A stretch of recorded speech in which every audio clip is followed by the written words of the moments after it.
안녕하세요. 김성길 목사와 함께하는 천국 이야기 시간, 이제 39번째 시간이 됐습니다.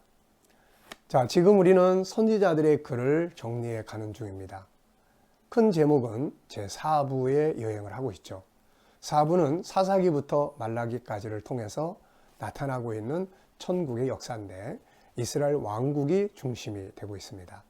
근데 이 안에는 우리가 이미 살펴본 대로 세 가지의 큰 부분이 있죠. 왕국의 역사. 이 왕국의 역사에서 가장 중요한 것은 사무엘하 7장 12절로 16절 하나님께서 다윗과 맺은 천국운동의 언약, 메시아와 함께 그분의 나라에 대한 언약의 내용이죠. 이것이 이제 선지자들의 글 속에 계속 나타나고 있습니다. 자, 그리고 이제 지금 우리가 살펴보고 있는 선지자들의 이야기, 이사야부터 말라기까지의 이야기입니다. 이 속에서 선지자들이 계속 반복 증거하고 있는 것은 바로 사무엘하 7장 12절로 16절 다윗 왕국의 재건, 그 일을 위해서 메시아가 올 거고 메시아의 왕국이 건설이 된다. 그래서 어떤 선지자는 모형으로, 어떤 선지자는 실물을 또 증거하는 이런 내용들을 우리가 살펴보고 있습니다. 그리고 난 다음에 이제 마지막으로 시가서, 욥기서부터 욥기, 시편, 잠언, 전도, 아가서까지를 정리하면 4부의 여행이 마치게 되겠습니다.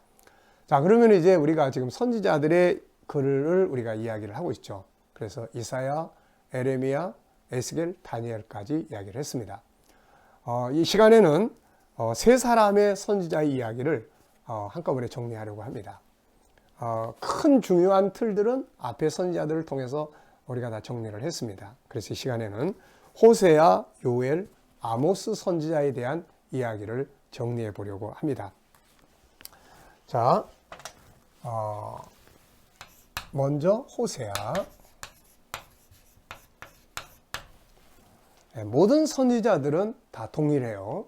와서 현실을 다루고 그러면서도 현실에 머물러 있지 않고 미래를 향하고 있어요.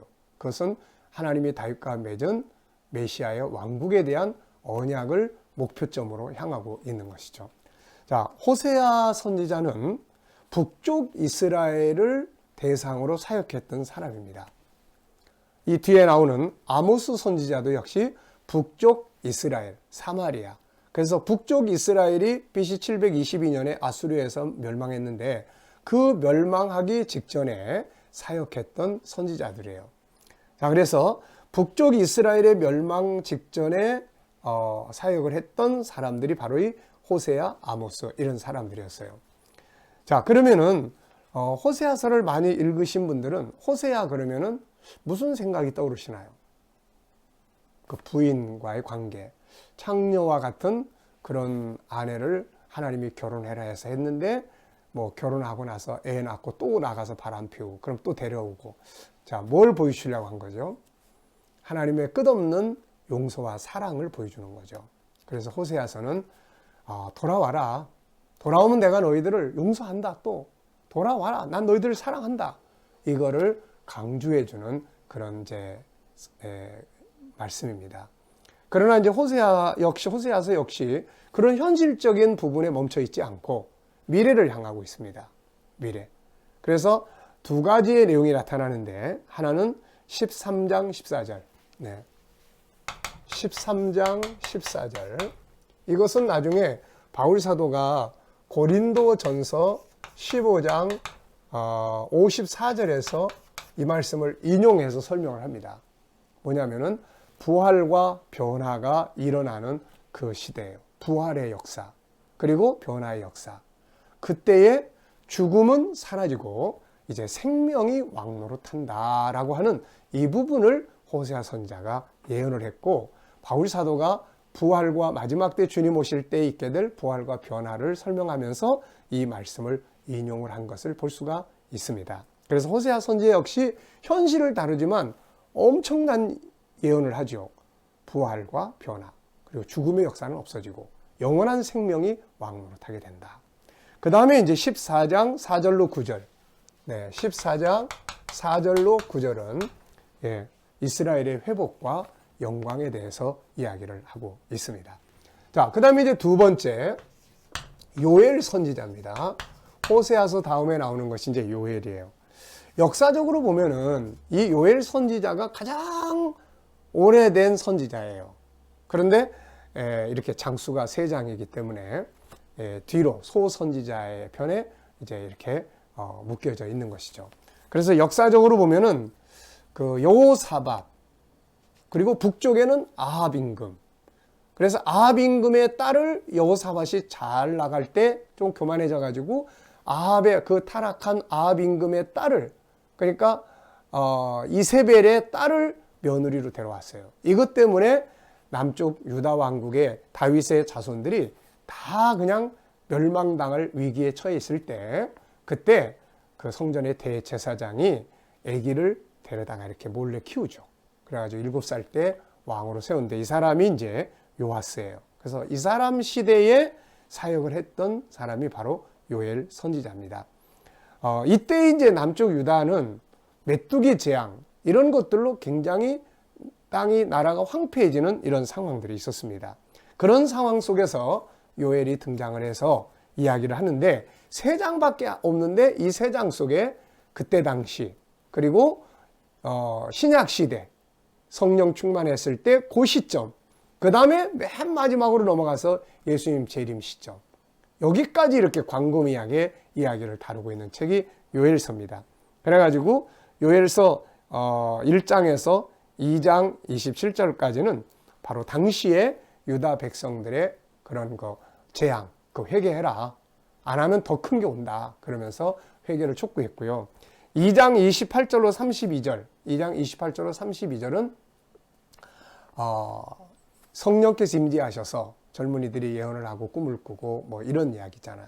이걸 나중에 이제 사도행전 우리가 2장 16절 21절에 보면 그 베드로와 요한이 성령 충만했을 때 사람들이 야, 저 세술에 취했어 이럴 때, 아니다, 우리 세술에 취한 게 아니라 바로 요엘 선지자가 이렇게 예언했지 않냐, 그 예언대로 성령이 임하셔서 예언하고 방언하고 이렇게 하나님의 역사하시는 거다.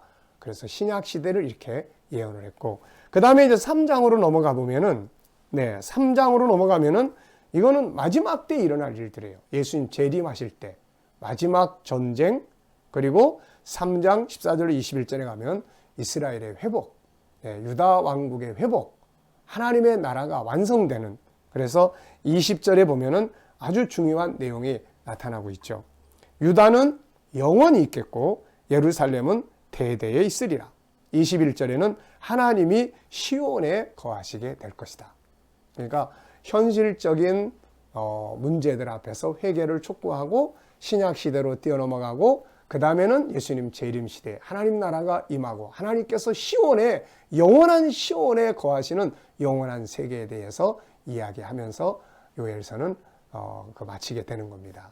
그러니까 이게 참 작지만 현실과 먼 미래까지 하나님 나라의 임하심까지 설명하고 있어요. 자, 그 다음에 이제 3번째는 아모스서입니다. 아모스. 이 아모스서는, 아모스도 앞서 말씀드린 것처럼 북쪽 이스라엘을 대상으로 예언했던 그런 선지자입니다. 호세아가 사랑과 용서를 강조했다면 아모스서는 공평과 정의를 강조했어요. 너무 부패하다 보니까 아수리아에서 이제 곧 멸망할 때가 가까워오는데도 정신 못 차리고 좀 부유하다 보고 막 타락하고 그러니까 이 아모스는 공평과 정의를 강조했던 사람입니다.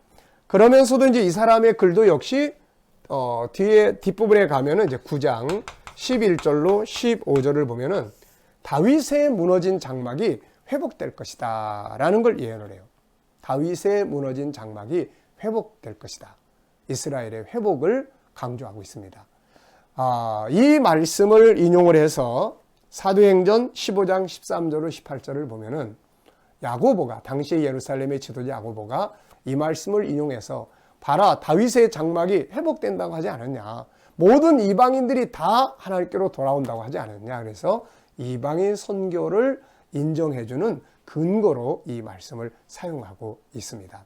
자, 모든 선지자들은 공통적으로 현실을 회개하라 이걸 강조하면서도 신약, 더 나아가서 마지막 때 하나님의 나라가 임하는 여기까지 바라보면서 예언하고 있다. 다만 모형적인 부분이 강조되기도 하고 궁극적으로는 실물의 세계가 임하는 것을 예언을 하고 있습니다. 자, 이 시간에는 호세아, 요엘, 아모스 선지자들의 글 속에 나타나고 있는 하나님 나라에 대해서 정리를 했습니다. 오늘 말씀은 여기서 마치겠습니다. 감사합니다.